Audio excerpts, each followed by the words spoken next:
Olá, você. Seja muito bem-vindo ao meu canal. Eu sou Maricília, sou psicóloga. Hoje nós vamos falar um pouquinho sobre como construir um eu adulto que seja funcional e viva, né, no seu mundo externamente para lidar com as suas situações desafiadoras do dia a dia. Vamos lá, então? Então, no primeiro momento, eu quero te falar sobre a capacidade de você ser um observador daquela situação estressante, ao invés de mergulhar lá dentro e sair nadando num mundo de sofrimento. Se você vai no cinema, tem aí uma situação onde você pode ver o filme através de óculos de terceiro grau, não é assim? E você participa efetivamente aí melhor do filme. Tem também uma outra situação onde você usa o óculos 4D, que aí então você está mergulhado lá dentro. A sua pupila não se mexe, né? Acompanha os movimentos e aquele som ensurdecedor faz com que você, seu foco na tela, faz com que você efetivamente esteja lá dentro. Então, vamos imaginar que você está num carrinho de montanha-russa. Então, você mergulha lá dentro, né? Você dá pirueta, você sente aquele frio na barriga, grita de medo, o cinema inteiro grita. Tudo bem. E se você quisesse voltar a se regular, a ficar menos ativado internamente, você pode, então, conscientemente, partir para o modo observador. Modo adulto. Então eu estou aqui no cinema, né? Eu vejo em volta, percebo que eu estou sentada numa poltrona que se mexe e que eu não estou lá na tela, né? Então eu tento me conectar à realidade. E assim é também no dia a dia. Quando eu estou trabalhando com os pacientes que acessam uma memória traumática, uma situação difícil, né, de abuso, alguma experiência que é muito estressante, eu recomendo que eles vejam ou relatem, ou vejam, vivenciem isso da posição de um observador. Então, como se eles estivessem sentados numa poltrona de cinema e passando o filme da vida, a situação estressante, numa tela, por exemplo. Ok? Porque se ele mergulhar no óculos 4D, vivenciando e ativando o que ele sentiu no momento,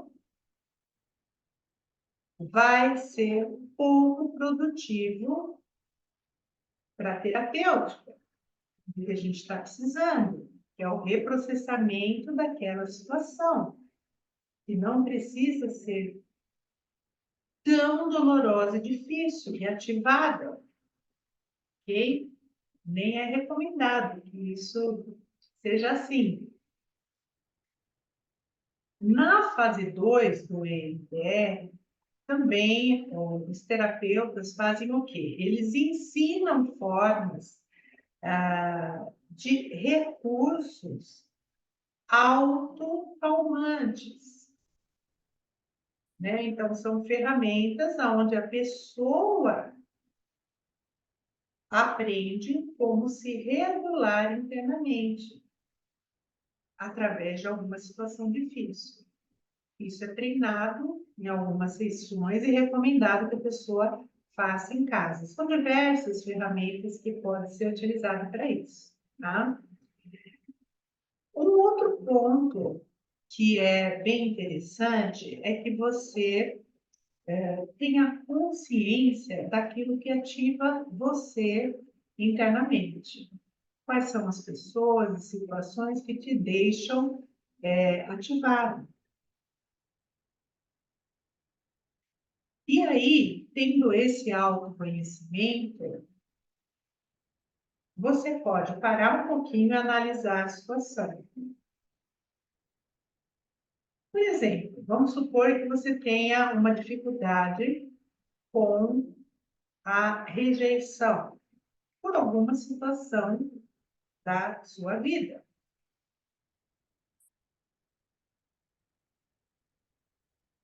Por exemplo, sua mãe era fria e distante, e aí você, quando passa por uma situação de rejeição, a sua ferida abre.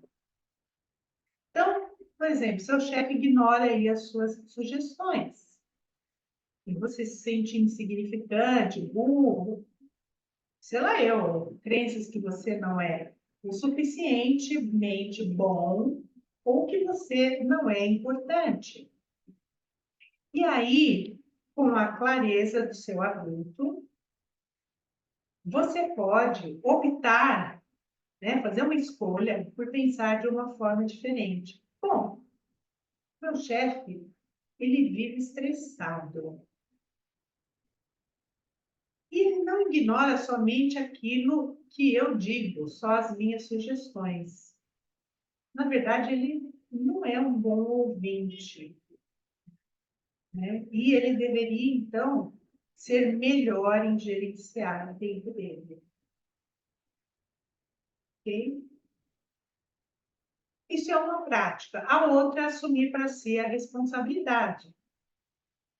Por exemplo, bom, estava todo mundo falando ao mesmo tempo e o meu tom de voz não é alto.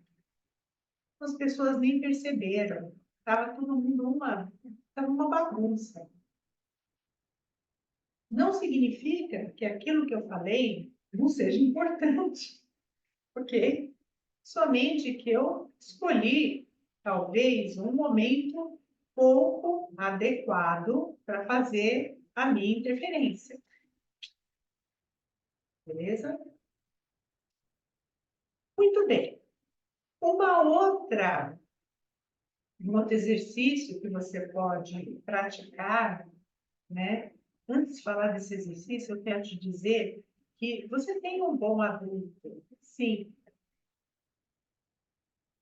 Agora, nesse seu adulto, que já é bom, você pode desenvolver também novas habilidades e novas competências, ok?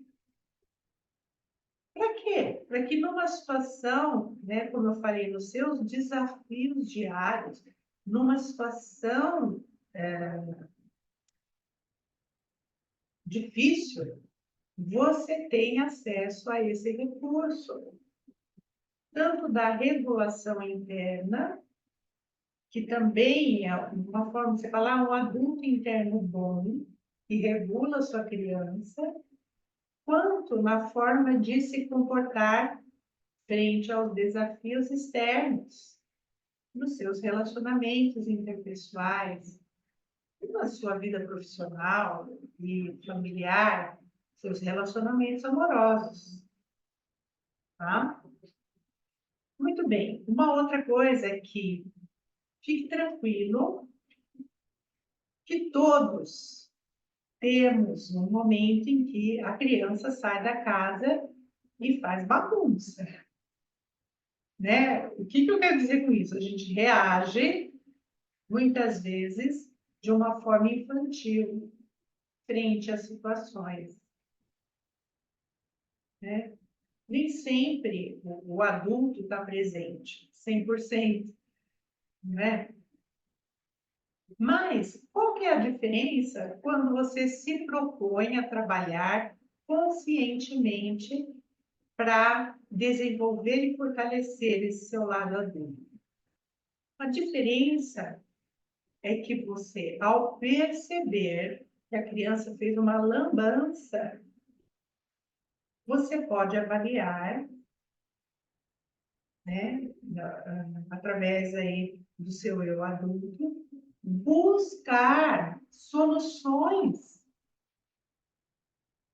né, caminhos para resolver essa situação, bem como escolher quanto tempo você vai ficar curtindo o estresse causado pela lambança da sua criança, ou a dor causada por ter reagido de forma XY.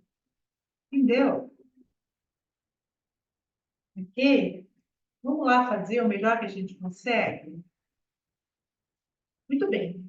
Então, um exercício que eu acho bem bacana, se você não tem muita clareza de como o adulto funciona, você pode, por exemplo, pegar um caderno, escrever aí nomes de homens e mulheres que você acredita que tem um adulto bom, que funcione bem, e descrever as qualidades dessa pessoa como um adulto. Qualidades que você admira,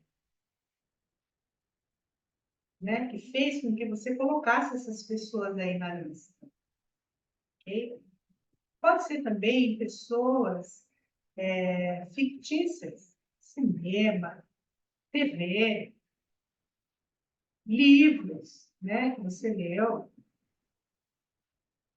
Então, descreva também essas qualidades, né? As qualidades que parecem a você que essas pessoas têm esse adulto bom desenvolvido, um adulto forte.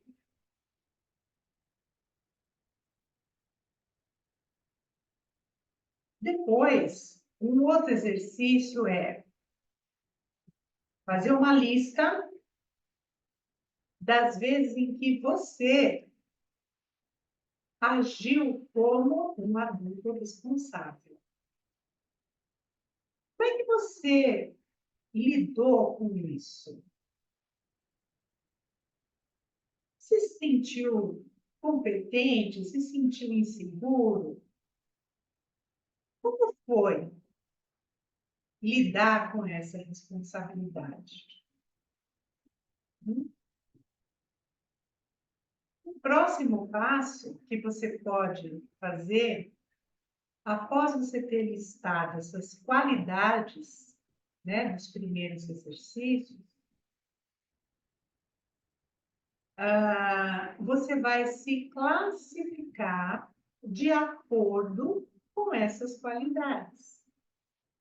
Então, faça um inventário das qualidades que você, como adulto, já tem. O que você já faz como adulto? E veja as qualidades que você precisaria desenvolver, ok? Que você gostaria de desenvolver para se tornar um adulto eficaz. Tudo bem, pessoal? Gostaria de pedir que você deixasse aí o seu like, compartilhasse. Se não for inscrito, aproveita aí, aperta o botãozinho aí para se inscrever no canal e ajude a fortalecer, ok? Espero que tenha feito sentido aí para você o que eu passei e aguardo vocês, então, numa próxima oportunidade. Uma excelente semana para todos. Até mais!